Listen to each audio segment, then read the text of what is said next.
بالله من الشيطان الرجيم. بسم الله الرحمن الرحيم. زين للناس حب الشهوات من النساء والبنين والقناطير المقنطرة من الذهب والفضة والخيل المسومة والأنعام والحرث ذلك متاع الحياة الدنيا والله عنده حسن المآب.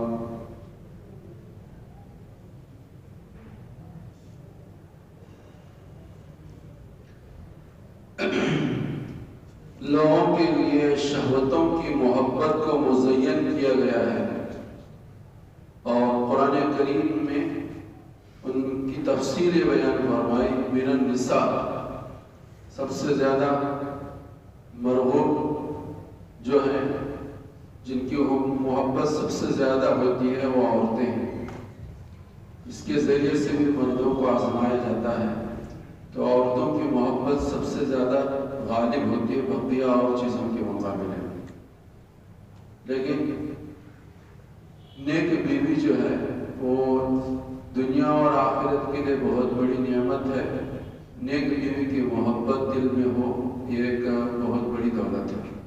نیک بیوی وہ ہے کہ وَأَنْتُمْ لِبَاسٌ لَكُمْ لِبَاسٌ لَهُنَّ وَأَنْتُمْ لِبَاسٌ لَكُمْ، کہ جس کے ذریعے سے جو عورت اپنے شوہر کے عیبوں کو چھپائے اور شوہر اپنی عورت کے عیبوں کو چھپائے، جس کو دیکھ کر خوش ہو جائے، جس کو کوئی حکم دیا جائے تو وہ اس کو مطیع اور فرمانبرداری کرے، اپنے جان و مال کی حفاظت کرے.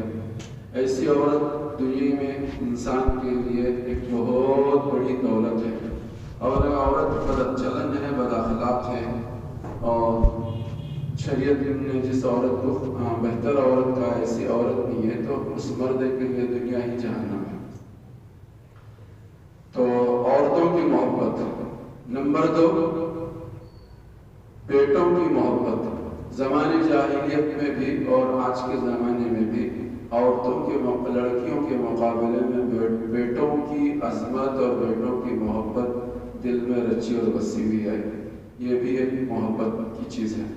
یہ عورت کے بعد دوسرے نمبر کی چیز ہے کہ مرد کے دل میں عورت کے بعد بیٹوں کی محبت زیادہ ہوتی ہے.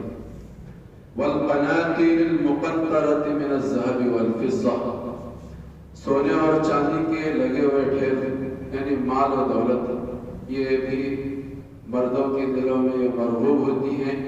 اس سے لوگوں کے دلوں میں محبت ہوتی ہے مال پانے.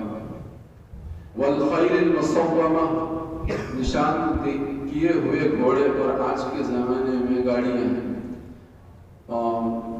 جو لوگ گاڑیوں کے ساتھ رہتے ہیں ان کو اچھی طرح سے معلوم ہے کہ جس طرح سے مرد جو ہے عورت اچھی خوبصورت عورت کی متلاشی ہوتا ہے، اس طرح سے مرد حضرات اور انسان جو ہے اچھی گاڑیوں کے خریدنے کو اور اچھی گاڑیوں کے رکھنے کو بہت ہی زیادہ مرغوب اور محبوب رکھتے ہیں. تو قرآن کریم نے اس کا بھی تذکرہ فرمایا. 5ویں چیز الانعام، مویشی. ہمارے یہاں تو یہ چیز نہیں ہے، عربوں کے یہاں بہت، جس کے پاس بکریاں ہوں زیادہ اور جس کے پاس اونٹ ہو زیادہ، یہ لوگ بھی اس کے ذریعے سے فخر کرتے ہیں. والحرث، اور کھیتی اور باڑی کا رکھنا، زمین جائیداد کا رکھنا، یہ بھی انسانوں کی پسندیدہ چیز ہے. لیکن قرآن کریم نے آگے فرمایا ذَلِكَ مَتَاعُ الْحَيَاةِ الدُّنْيَا، یہ دنیا کی زندگی کے چند روزہ برتنے کا سامان ہے، اس سے زیادہ اس کی کوئی حقیقت نہیں. واللہ عندہ حسن المآب، اور اللہ اس کے پاس بہترین انجام ہے. قرآن کریم کی آیت کا تذکرہ یہ جو ہے اسی وقت نجران کے بعد تذکرہ کیا گیا. کچھ واقعہ میں نے کل سنایا تھا جس کا خلاصہ یہ ہے، حدیث میں بھی فرمایا کہ بھوکا بھیڑیا بکریوں کو اتنا زیادہ نقصان نہیں پہنچاتا جتنا کہ ایمان والے کو مال کی محبت اور عہدے کی محبت اس کے دین کو نقصان پہنچاتا ہے. بھوکا بھیڑیا بکریوں میں چلا جائے تو بکریوں کا اتنا نقصان نہیں کرتا جتنا کہ کسی بھی بندے مومن کے دل میں مال کی محبت آ جائے یا یہ کہ کسی عہدے کرسی کی محبت آ جائے تو اس مال اور عہدے اور کرسی کی محبت کی وجہ سے اس کے دین کو زبردست نقصان پہنچتا ہے، جس کی ایک نظیر 2 دن سے میں آپ حضرات کی خدمت میں پیش کر رہا ہوں۔ باوجود یہ کہ نجران کا یہ وفد حضرت محمد رسول اللہ صلی اللہ علیہ وسلم کی نبوت کو اور آپ کے مقام کو اور آپ کی صفات کو خوب اچھی طرح سے جانتا تھا، لیکن اس کے باوجود ہٹ دھرمی ایسی تھی کہ تمام دلائل کے باوجود وہ یہی کہتے رہے کہ 3 خداؤں میں ایک خدا حضرت عیسیٰ علیہ السلام ہے، یا یہ کہ حضرت عیسیٰ علیہ السلام اللہ کے بیٹے ہیں، یہی کہتے رہے۔ آخر میں ہوا قرآن کریم کی 61ویں آیت کے اندر آگے تذکرہ آ رہا ہے کہ جب حضور نے دلائل پر دلائل دیے، لیکن یہ مرغی کی ایک ٹانگ یہ یہی کہتے رہے کہ دیکھو کلمت اللہ ہے، روح اللہ ہے وغیرہ ذالک، تو آخر میں مباہلہ طے ہو۔ اللہ پاک نے کہا کہ آپ ان کو مباہلے کی دعوت دو۔ مباہلہ کہتے ہیں، کل بھی بتایا تھا کہ دونوں فریق، یہ جماعت بھی وہ جماعت بھی گاؤں سے باہر چلے جائیں اور اللہ سے عاجزی کے ساتھ گریہ وزاری کے ساتھ دعا کرے، اللہ جو ہم میں جھوٹا ہے اس پر تیری لعنت نازل ہو، ہم میں جو جھوٹا ہے اس پر تیری لعنت نازل ہو۔ تو سرکار مدینہ محمد عربی صلی اللہ علیہ وسلم کو حکم ہوا کہ اس وقت نجران سے مباہلہ کریں۔ چنانچہ مباہلے کے لیے حضور علیہ السلام نے وقت طے فرمایا اور حضرت حسن، حضرت حسین، حضرت فاطمہ الزہرا اور حضرت علی کرم اللہ وجہہ کو لے کر مباہلے کے لیے شہر سے باہر چلے۔ جب شہر سے باہر جانے لگے تو وفد نجرانی وفد نے ان چہروں کو دیکھ لیا تو یہ آپس میں تذکرے اور تبصرے کرنے لگ گئے، یہ تو چہرے ایسے ہیں کہ اگر یہ دعا کر دیں اللہ سے کہ یا اللہ یہ پہاڑ ادھر کا ادھر چلا جائے تو دعا قبول ہو جائے۔ یہ تو چہرے ایسے ہیں کہ چہرے بتا رہے ہیں، حضرت امام حسن کا، حضرت امام حسین کا، حضرت فاطمہ الزہرا کا، حضرت علی کرم اللہ وجہہ کا، اور سب سے بڑی بات تو حضرت محمد رسول اللہ۔ تو یہ ذہن میں ان کی بات آئی اور آپس میں تذکرے اور تبصرے شروع ہوئے اور مشورہ انہوں نے کیا، اور انہوں نے کہا کہ یا رسول اللہ ہمیں ایک دن کا مہلت دیجیے، ہمیں ذرا سوچنے کا موقع دیجیے، ہمیں مشورہ کرنے کا موقع دیجیے۔ تو حضور علیہ السلام نے فرمایا ٹھیک ہے مشورہ کر لو تم۔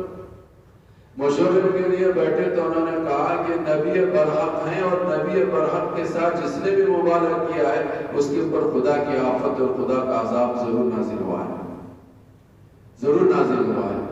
بہتر یہ ہے کہ حضرت محمد رسول اللہ سے ہم صلح کر لیں، جزیہ دینے کی بات کر لیں اور چھٹی کر لیں، ورنہ تو ہمارے اوپر آفت آئے گی، مصیبت آئے گی۔ چنانچہ یہ سارے کے سارے حضور کی خدمت میں پہنچے اور انہوں نے کہا یا رسول اللہ ہم جزیہ دینے کو تیار ہیں، صلح کر لیجئے۔ اور صلح کی شرائط حضور علیہ السلام نے کس بات پر صلح ہوگی، یہ ساری صلح کی باتیں طے کی، اور یہ وفد جو ہے جزیہ دینے کے شرط پر مدینہ طیبہ سے یمن کی طرف واپس ہوا۔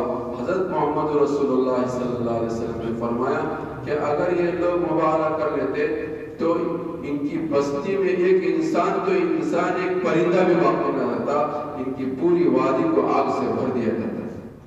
یہ لوگ سمجھتے تھے، یہ لوگ اس کو سمجھتے تھے، لیکن جیسے کہ کل بھی میں نے کہا تھا ابو حارثہ بن علقمہ یہ ان کا بڑا پجاری تھا، بڑا مقتدا تھا۔ اس مقتدا کے اوپر یمن کا جو بادشاہ تھا وہ نصرانی بادشاہ تھا، اس کے نام سے مختلف گرجا گھر اس نے بنائے تھے اور یہ قوم کا امام تھا، اس کے اوپر مال و دولت کی ریل پیل تھی، اس کو ایک منصب اور ایک مقام دیا گیا تھا، ساری قوم کا امام تھا۔ اس کو دونوں خطرے تھے، میری امامت بھی چلی جائے گی اور جو کچھ مال بادشاہ کی طرف سے مجھے ملا ہے وہ بھی چلا جائے گا، باوجود یہ کہ اس کی رگ میں ہی حضرت محمد رسول اللہ کے سچا ہونے اور نبی ہونے اس کی گوشے دل کے گوشے میں بات رچی اور بسی ہوئی تھی۔ اس کے باوجود یہ واپس جو ہے